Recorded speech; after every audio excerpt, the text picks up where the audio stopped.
তো hello student, আশা করি সবাই ভালো আছো। আজ আমরা উপস্থিত হয়েছি এখানে ইউটিউব চ্যানেল এক্সপার্ট লার্নিং। এখানে আমরা আজকে আলোচনা করব ক্লাস 10-এর প্রথম চ্যাপ্টার পরিবেশ ও তার সম্পদ এবং তাদের সংরক্ষণ নিয়ে। তো এই চ্যাপ্টার শুরু করার আগে আমাদের জানতে হবে যে পরিবেশ কী জিনিস বা পরিবেশ কাকে বলে।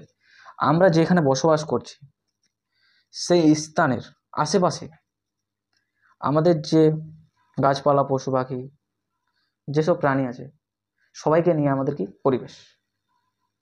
ঠিক, এবার এই চ্যাপ্টার শুরু করতে গেলে আমরা দেখব যে এই চ্যাপ্টারে কিছু পার্ট আছে, পার্ট বাই পার্ট ভাগ আছে। এই চ্যাপ্টারটা তোমরা যখন পড়বা তখন বুঝবা যে কোথাও না কোথাও এটা ভূগোলের সাথে কোরিলেটেড আছে, মানে সেম জিনিস হয়তো পড়েছো বা জানো এরকম জিনিস। কিন্তু এই চ্যাপ্টারটা খুব সহজ, এই চ্যাপ্টার আমরা শিখবো আজকে দিয়ে। ঠিক আছে, তাহলে এই চ্যাপ্টার প্রথমে শুরু করার সময় আমরা দেখবো যে এখানে একটা প্রথম টপিক আছে, সেটা কি নাইট্রোজেন চক্র।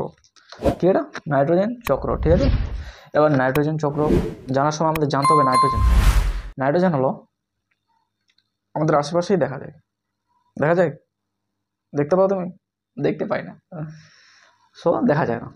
আমাদের আশেপাশে যেসব গ্যাস আছে, অক্সিজেন, হাইড্রোজেন, কার্বন ডাইঅক্সাইড, সেরকমই একটা গ্যাস হলো নাইট্রোজেন। এবার আমাদের এই বায়ুমণ্ডলে নাইট্রোজেনের পরিমাণ হলো সব থেকে বেশি। কত? 70.17%। ঠিক আছে, 70.17% হচ্ছে কি নাইট্রোজেনের, বায়ুমণ্ডলে নাইট্রোজেনের পরিমাণ সব থেকে বেশি থাকে এটাই। ঠিক আছে, এবার নাইট্রোজেন চক্র কি জিনিস দেখবো আমরা এই চ্যাপ্টারে। তাহলে নাইট্রোজেন চক্র কি? নাইট্রোজেন চক্র হলো এই যে বায়ুমণ্ডলে নাইট্রোজেনটা গ্যাসটা আছে, এটা কি হচ্ছে? নাইট্রোজেন গ্যাসটা আছে, এটা তোমার কি হচ্ছে বলো? বায়ুমণ্ডলের আশেপাশে ঘুরে বেড়াচ্ছে। এবার এটা বায়ুমণ্ডলে যখন আছে, এটা মাটির সাথে মিশছে বায়ুমণ্ডল থেকে। এবার মাটির থেকে সে জীবদেহে প্রবেশ করছে নাইট্রোজেনটা, এবার জীবদেহ থেকে আবার মাটিতে প্রবেশ করছে, এবার মাটি থেকে আবার কোথায় যাচ্ছে? বায়ুমণ্ডলে যাচ্ছে। এই যে চক্রটা নাইট্রোজেনের, এটাকে বলছে নাইট্রোজেন চক্র। ঠিক আছে, এবার নাইট্রোজেন চক্র কয়েকটা ধাপের মধ্যে হয়। কোনো কিছু তো ধাপের মধ্যে হবে। তুমি তো 1 থেকে ডাইরেক্ট 10-এ চলে আসনি। 1, 2, 3, 4, 5, 6 সবগুলো ক্লাস ধাপে ধাপে পড়েছো তো না? তুমি 1-এ পড়েছো, তারপর ডাইরেক্টলি 10-এ চলে এসছো, এরকমটা তো হয়নি না। অতএব দেখো, এই যে ধাপগুলো আছে সেই ধাপগুলো কি? নাইট্রোজেন সংবন্ধন প্রথমে, বা নাইট্রোজেন আবদ্ধকরণ। তারপরে কি হবে? সেই মাটির মধ্যে যে আবদ্ধ হবে, সেই মাটির নাইট্রোজেন জীবদেহে প্রবেশ করবে। ঠিক, জীবদেহে প্রবেশ করার পর কি হচ্ছে? জীবদেহ থেকে নাইট্রোজেনের পুনঃপ্রবেশ, জীবদেহ থেকে আবার নাইট্রোজেন কি পুনঃপ্রবেশ করছে। তারপর ঘটছে অ্যামোনিফিকেশন, তারপর ঘটছে নাইট্রিফিকেশন, আর তারপর নাইট্রোজেনটা ভেঙে আবার কোথায়? বায়ুমণ্ডলে চলে যাচ্ছে, সেটা হচ্ছে ডিনাইট্রিফিকেশন। ঠিক, এবার কি এই নাইট্রোজেন সংবন্ধনটা কি জিনিস তাহলে আমাদের জানতে হবে।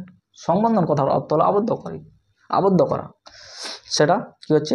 এই যে বায়ুমণ্ডলের নাইট্রোজেনটা আছে, সেটা বা পরিবেশের নাইট্রোজেন ঘটিত যৌগরূপে আবদ্ধ হচ্ছে, এটাকেই বলছে নাইট্রোজেন সংবন্ধন বা নাইট্রোজেন আবদ্ধকরণ। এটা 3টে স্টেপ হয়। কি? একটা প্রাকৃতিক, একটা জীবজ, একটা শিল্পজাত। 3 ভাবেই দেখা যায়, মানে হলো 3 ভাবেই দেখা যায়। তাহলে কি প্রাকৃতিকটা? কি প্রাকৃতিকটা হচ্ছে আকাশে যখন বজ্রপাত হচ্ছে, তখন তার মধ্যে যে নাইট্রোজেনটা থাকছে বায়ুমণ্ডলের মধ্যে, সেই নাইট্রোজেনটা প্রথমে কোথায় যুক্ত হচ্ছে? এই অক্সিজেনের সঙ্গে যুক্ত হচ্ছে। অক্সিজেনের সঙ্গে যুক্ত হয়ে কি তৈরি হচ্ছে?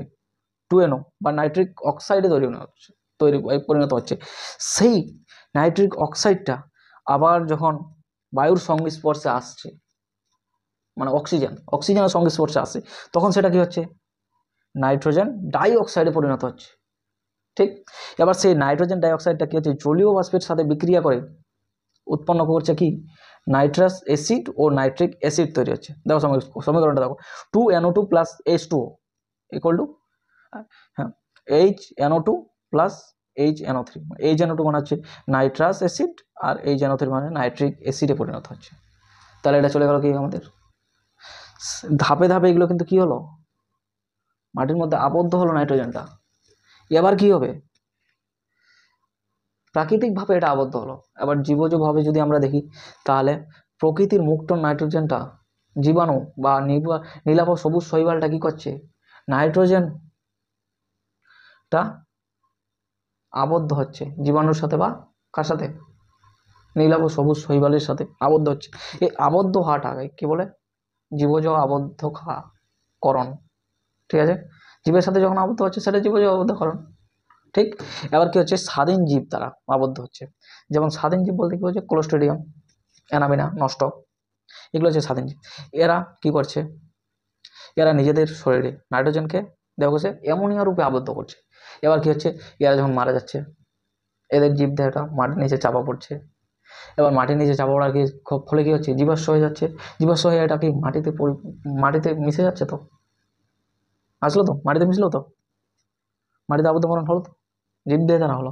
এবার আরেকটা ভাবে কিভাবে হয়, জীবজভাবে একটা মিথজীবী জীব দ্বারা।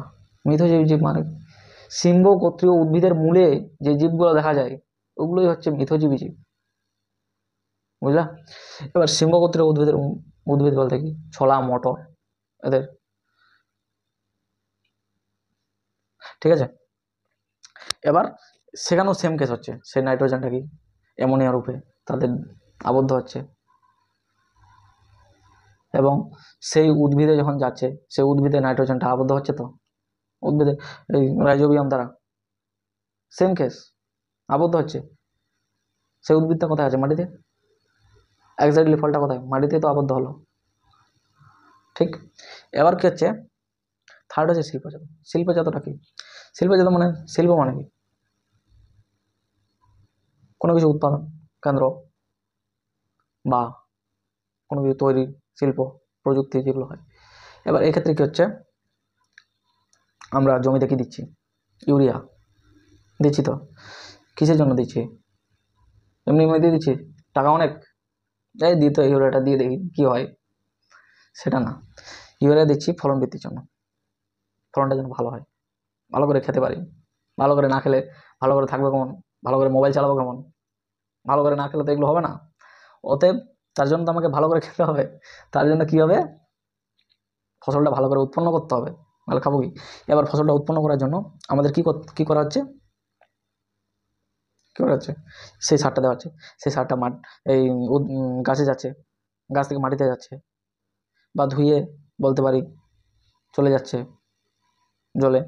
সেখানে কি হচ্ছে, মাটিতে জলে মিশে কি হচ্ছে, নাইট্রোজেনটা মিশে যাচ্ছে, ফলে মাটিটাকে, জলটাকে দূষিত করছে। ঠিক আছে, বেশি সার ওই জন্য দিতে হয় না, মাঝে মাঝে জৈব সার ইউজ করে, এগুলো ওই জৈব সার, ওই জন্য বলে না যে গোবর সার দাও জমিতে, ওই জন্যই দেয়, কারণ দূষিত হয়।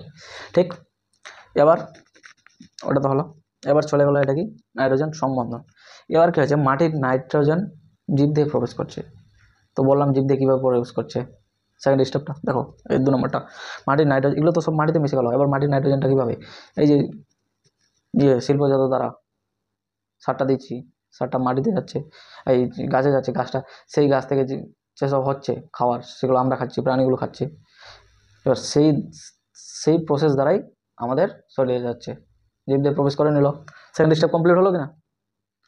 এবার জীবদেহ থেকে নাইট্রোজেন পুনঃপ্রবেশ। জীবদেহ থেকে আবার কি হচ্ছে, নাইট্রোজেনটা আবার প্রবেশ করছে কোথায়, মাটিতে।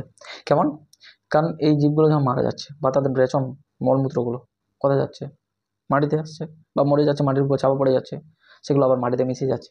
এবার এই ইয়েগুলো, জীবগুলো থেকে রেচন পদার্থগুলো বের হচ্ছে, এর মধ্যে নাইট্রোজেন আছে, সেই নাইট্রোজেনগুলো আবার মাটিতে মিশছে, হলো, পুনঃপ্রবেশ হলো, ক্লিয়ার। তারপর কি হচ্ছে, অ্যামোনিফিকেশন একটা ওয়ার্ড আছে।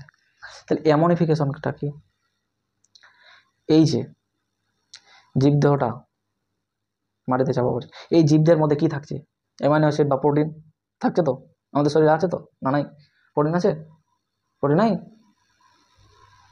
আছে রে, প্রোটিন আছে। এবার এই প্রোটিন বা অ্যামাইনো অ্যাসিডটা কি হচ্ছে, অ্যামোনিয়ায় পরিণত হচ্ছে। এই যে অ্যামোনিয়া পরিণত হওয়ার পদ্ধতি, এটা বলে অ্যামোনিফিকেশন। এবার এই অ্যামোনিফিকেশনের জন্য কি ব্যাকটেরিয়া দায়ী, ব্যাসিলাস মাইকোয়েডিস আর ব্যাসিলাস রেমোসাস। এই ব্যাকটেরিয়াগুলোর নামগুলো মনে রাখবা, অ্যামোনিফিকেশন ব্যাকটেরিয়া কি ইম্পর্টেন্ট কিন্তু। তারপর চলে আসে নাইট্রিফিকেশন। এবার এই অ্যামোনিয়াটা কি হচ্ছে, প্রথমে নাইট্রাইট NO2, তারপর নাইট্রেট NO3-তে পরিণত হচ্ছে। এই যে অ্যামোনিয়াটা ভেঙে নাইট্রাইট আর নাইট্রেটে পরিণত হওয়ার এই পদ্ধতিটাকেই কি বলছে, এদিকে এই পদ্ধতিটাকে কি বলছে, নাইট্রিফিকেশন। ঠিক, তারপর কি হচ্ছে, নাইট্রিফিকেশন তো হয়ে গেল।